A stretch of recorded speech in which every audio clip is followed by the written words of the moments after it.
All right, so this is going to be my last, I guess, monthly update on the throwback rotation because a month from now, we should be playing the new Shadowverse Worlds Beyond. So let's go ahead and talk about this particular format. I'll let you know my opinions and some realities afterwards, and we'll go from there.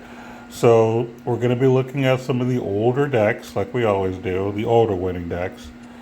So this particular deck, I don't recall seeing a whole lot. I know that before the set came out, this guy was getting a lot of hype before the card came out.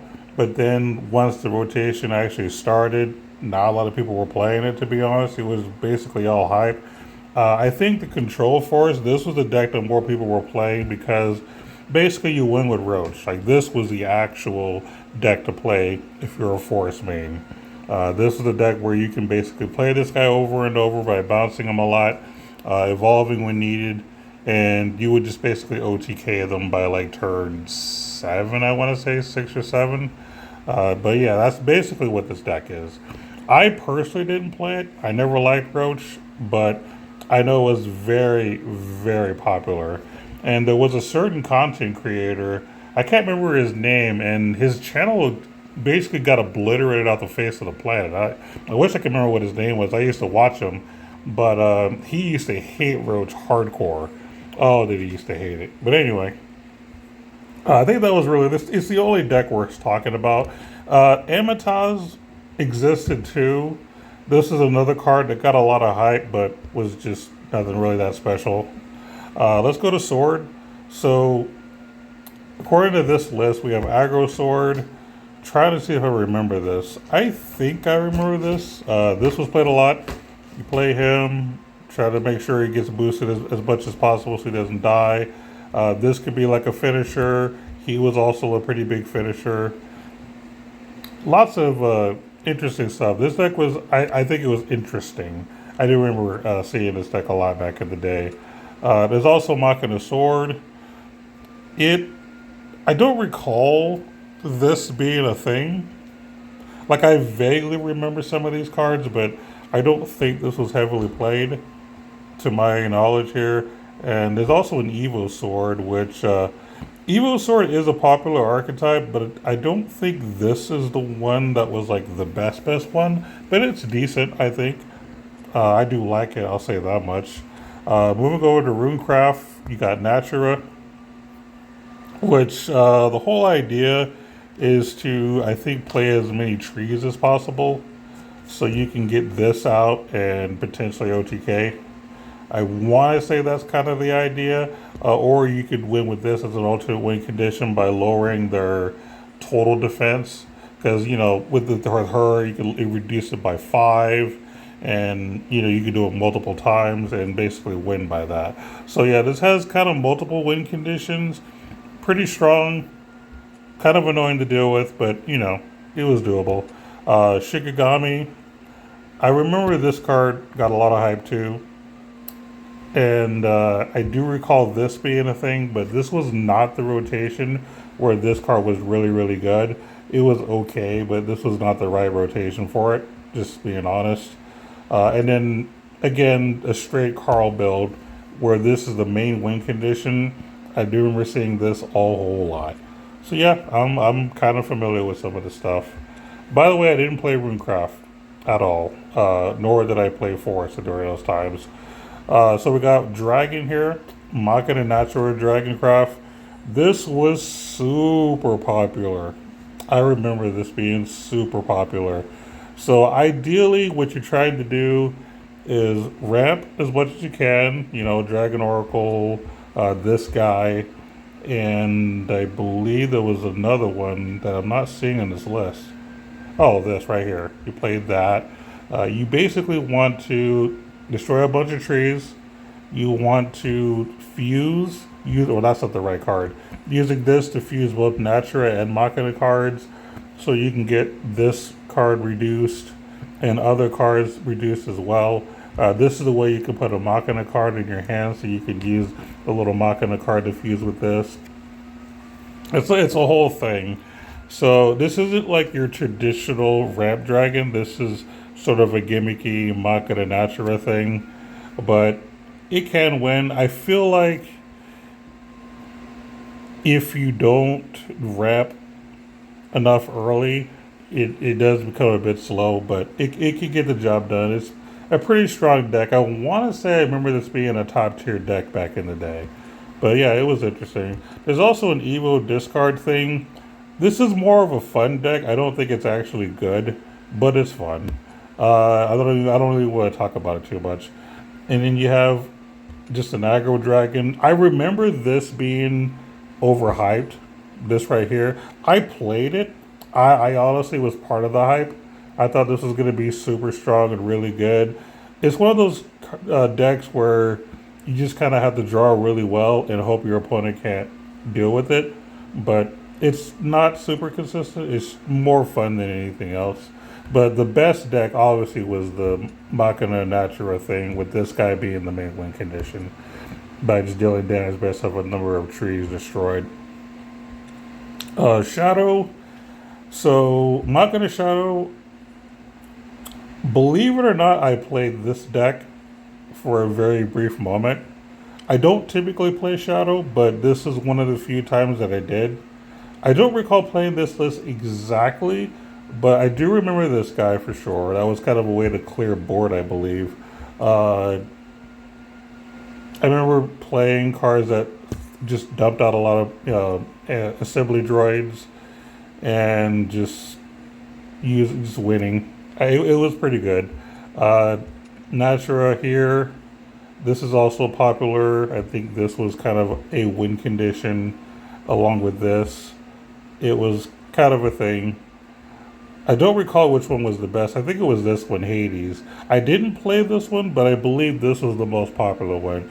Basically, you use this to bring out the amulet that dealt 6 damage. We had so many shadows or something. I can't remember the whole detail, but yeah, it was pretty consistent, I'll say. Pretty good.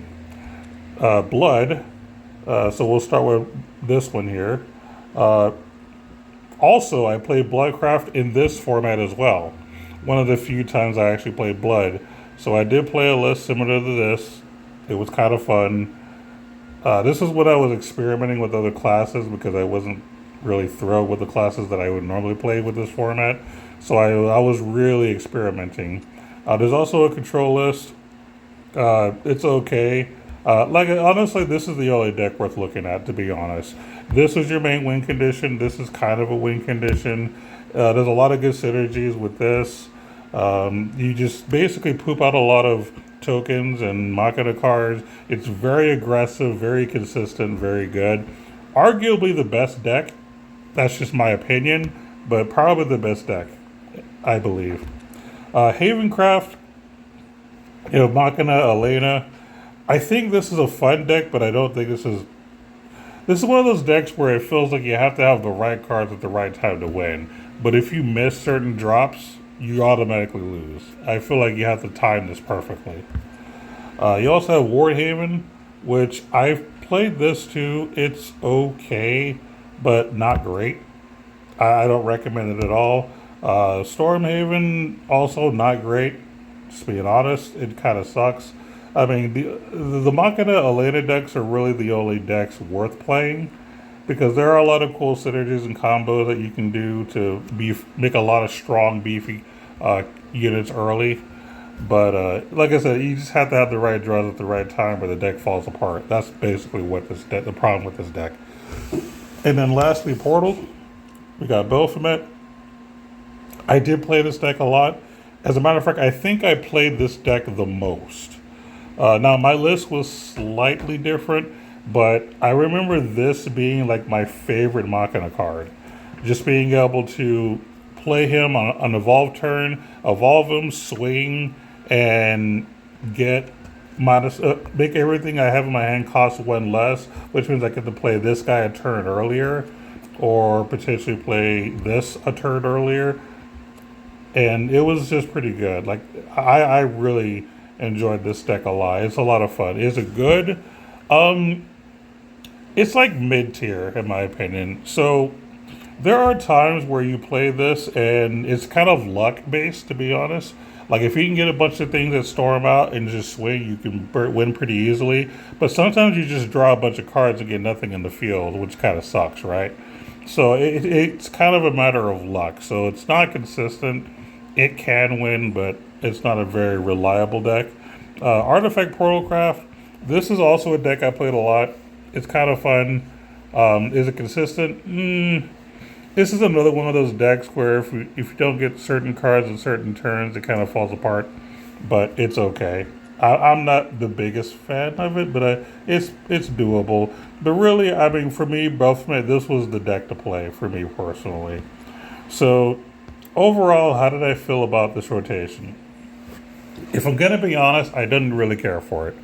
I'll be honest. As a matter of fact, truth be told, this is the first time I've logged into Shadowverse in at least 2 weeks.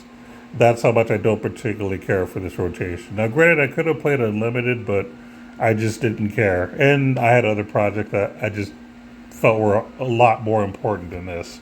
But yeah, I'm not the biggest fan. I mean, this is like a 4 out of 10 in terms of like the format. Like I said, I hated Roach as a deck. I think Dragon was just in an odd direction. It's not your traditional ramp dragon. It's just, a bunch of Machina stuff, which every deck was Machina, which I think was my biggest problem with it. It felt like every deck was samey. There was about 4 or 5 neutral cards that every deck played, which kind of made the meta kind of stale, or just everything in general kind of bland. I mean, for story purposes, this was perfect, right? Because during the story, I believe this is when Baphomet was like was trying to turn everything into machines, basically, and trying to kill anything that was not a machine, if I remember the story correctly. So, as far as story is concerned, this deck is perfect in terms of theme. But in practicality of people who just want to play cards, it's not that fun when everything's kind of the same. It's normal for 1 or 2 neutral cards to be a staple in any rotation format, but when you've got 4 or more neutral cards that every deck plays, that's when it's like, whoa, man, let's just show that's too much of the same stuff over and over. Granted, yes, every class did have its own unique Machina or natural cards, but I don't know. I wasn't the biggest fan of this, which is why I mostly skipped this entire month. I did play like the first week a couple of days, like maybe 2 or 3 days I played, and then I just dropped it for weeks on end. Like I just don't care. I'll come back in June and play whatever comes up until Worlds Beyond comes out. But I wanted to just make this video just to kind of talk about it for those of you that are still active in the rotation format for Throwback. Unfortunately, not my favorite. In the current, what is it called?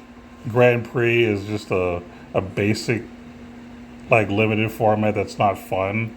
It's a basic Take Two instead of like All Stars or something. So it's kind of bland anyway. Like I just don't care. I have no interest in playing Shadowverse this one. This is really like a bleh month for me in terms of Shadowverse. I'm not disappointed because I have a lot of other games that I've been able to enjoy lately, so I'm not sad about it. But yeah, not a really good month to end my last rotation video on for original Shadowverse. By the way, before I end, I do still plan on making a video talking about my full thoughts of Shadowverse in general before Worlds Beyond comes out. I do want to do that sometime soon. I just don't know when yet. And once I do that video, that'll probably be my last regular Shadowverse video until Worlds Beyond comes out. And as far as Worlds Beyond, I might not be making videos right early on. I'm going to be more focused on building a deck, learning the game a bit, and, just playing the game, playing the story, figuring it out. And then once I kind of have things figured out, which might take at least a month or more, might make more content. So unfortunately, you're not going to see a whole lot of Shadowverse out of me, but there are other Shadowverse creators that you'll be able to watch that are, have a lot of subscribers and a lot of popularity, so they can bring you all the news you need. But that's going to be it for me for this month. We'll see you later.